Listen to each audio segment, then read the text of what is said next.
Kita beralih ke informasi lainnya, saudara oknum polisi yang tertangkap tangan membawa setengah kilogram sabu-sabu oleh petugas Bandara Internasional Juwata, Kalimantan Utara terancam dipecat. Yang bersangkutan merupakan personil polisi yang bertugas di Sabharap, Polres Seram bagian Timur.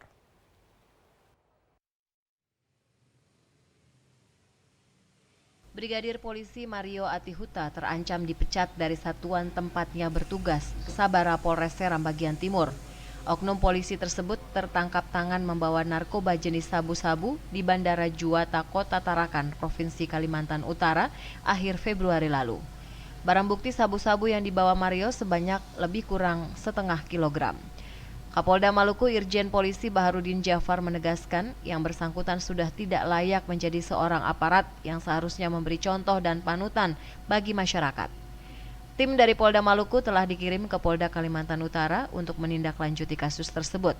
Kasus ini sementara ditangani penyidik Direktorat Reserse Narkoba Polda Kaltara dan menunggu hasil keputusan pidana dari sana.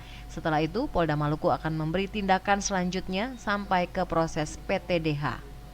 Saya sudah mengirim tim ke sana melihat untuk pengembangannya di sini. Kemudian untuk anggota di sana tetap diproses di Kaltara. Dan kita memang sudah tidak layak untuk menjadi polisi. Jadi sanksinya Pak? Kita tunggu nanti dari sana. Kalau pidananya nanti sudah di sana, insya Allah kita lanjutkan di sini dengan kode etik.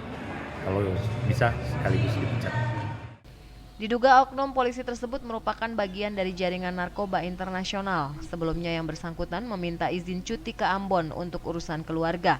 Namun pada 27 Februari Mario ditangkap petugas Bandara Juwata karena membawa barang bukti sabu seberat setengah kilo lebih.